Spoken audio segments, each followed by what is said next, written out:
in the beginning. My appointment from start to finish, again, was top notch.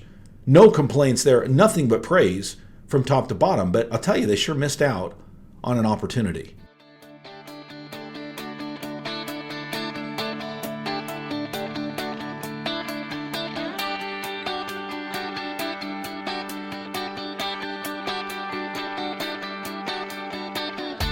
Originating from deep inside the Rocky Mountains, transported through the power of the internet, and arriving inside your tiny earbuds. It's the Appraiser Coach Podcast. Minisode. I told you recently in a podcast that I'm getting old. I got glasses and a contact recently, and I told you how great the experience was from start to finish. It was very efficient. Customer service was excellent. Professionalism was top notch. I was absolutely impressed. I was not, however, impressed with the follow-up. I want to pause here and remind you that we are sponsored by a great company called Spark. Spark for appraisers, folks. That's where you can be more efficient. We talk about efficiency all the time. Spark4appraisers.com. Spark4appraisers.com. So I recently told you I went to a Walmart locally. It just honestly is just around the corner from my office. It was kind of a spur of the moment decision. I called. I don't remember the timing, but I do know that it was less than an hour from the time I called to the time I had a contact in my eye, folks. It was efficient. It was effective. It was professional. There was a lot of great lessons to be learned from that appointment. However, there was no follow-up after the appointment. Now, I know you think, well, Dustin, you got your contact. What follow-up is there to be done? Well, I'll tell you, folks, in about 3 weeks, my contact started to bother me. And when I say contact, I literally got one contact, not two, one. Again, there's a whole story there. It's a far-sighted contact. I didn't need one in the other eye. They could have given me one for close-up, but anyway, long story short, I went with one contact in my right eye.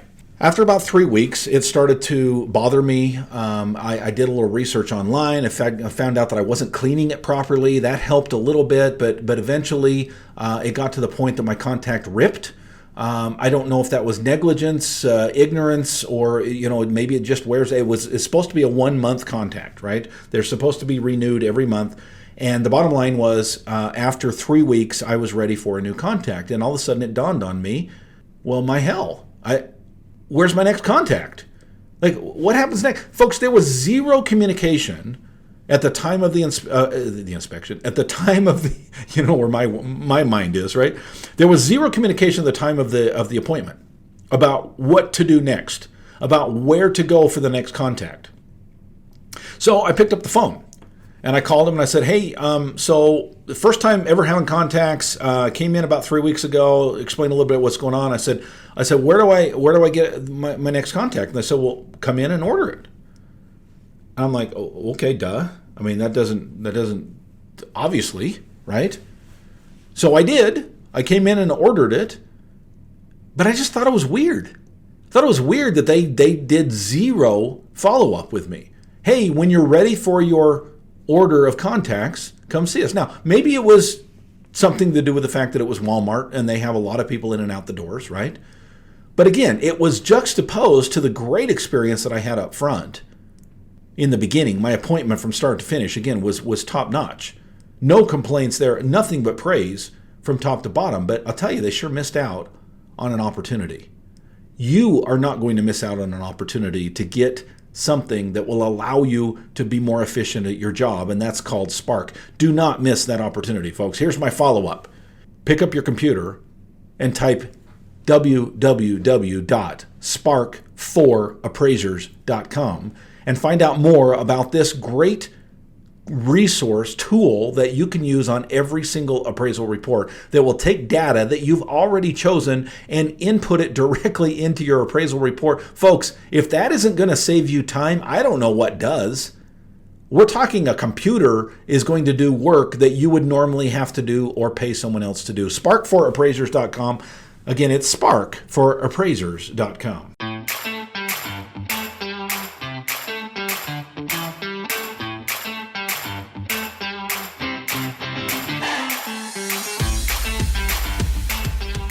All right, folks, welcome back to the program. We're talking about the lack of a follow-up eye exam appointment, which basically would have said, hey, how are things going? Any questions that you have? What are you struggling with? And, can we order you your In other words, there was something in it for Walmart to do so, and they missed an opportunity. Well, Dustin, what does that have to do with an appraisal? We go in, we do an appraisal, we get it done, wham, bam, it's done, and we don't have to think about it again. We move on. Well, unfortunately, folks, that's the way that most appraisers do work. Let me tell you about at least one appraiser that I know that worked differently. Now, we're talking about private work in this situation. He did most of his work was private work. I would say, 60, 70% of his work was private work. It was a great deal. I might be wrong on the percentage. It's been a while. He was a member of my mastermind, and one of the things he would do with his private work is he would always make a call. He would turn the appraisal report in, let's say a PDF through email, and then he would pick up the phone, maybe a couple hours later, maybe the next day, maybe 2 weeks. I don't know. I don't know what his timing was, but his point was to always follow up and say, hey, I hope you got the appraisal report. Thank you, by the way, for utilizing our service. What can I answer for you? Now, I know what you're saying. Well, Dustin, I want to open that can of worms. Of course, they're going to be upset with their appraisal, and of course, I'm going to have to talk to them, and it's going to be a 45-minute discussion, and nobody's going to learn anything, and I just want to avoid it altogether. I'm just going to turn in and move on, and hopefully I don't get that phone call, because that phone call is going to be bad news. Okay, that's one way to look at it. Or you might be able to look at it in the way of, first of all, what kind of company do I want to be? What kind of clients do I want to have? What kind of job do I want? And folks, let's just be honest with you. It's not just altruistic. There's something in it for you, not just about reputation. But one of the things this individual would do during that phone call is he could surmise whether or not they were happy or not with the appraisal and with the service. And if they were happy, he would ask them and walk them through the steps of giving him a 5-star review. And as a consequence, he got many, many reviews, which guess what translates into volume in the future. So there was something in it for him as well. Folks, are you missing out on opportunities that could otherwise be yours with a follow-up? Don't be Walmart. Be Walmart in the beginning, because Walmart was awesome. The Vision Center at Walmart was awesome. They should have done a follow-up with me. I should not have had to go through what I went through to reach out to them to get a follow-up. Likewise, situation reversed for you appraisers. Don't be Walmart. Be the best appraisal company you can be. There is something in it for you. Trust me. Thank you, and we'll see you next time. You've been listening to the Appraiser Coach podcast with Dustin Harris. If you like what you hear, please give us a 5-star rating and post a short review on iTunes. For more in-depth insider information on how you can make more money as a real estate appraiser, visit theappraisercoach.com and sign up for the All-Star team today. Thanks for joining us. And now, get out there and create some value.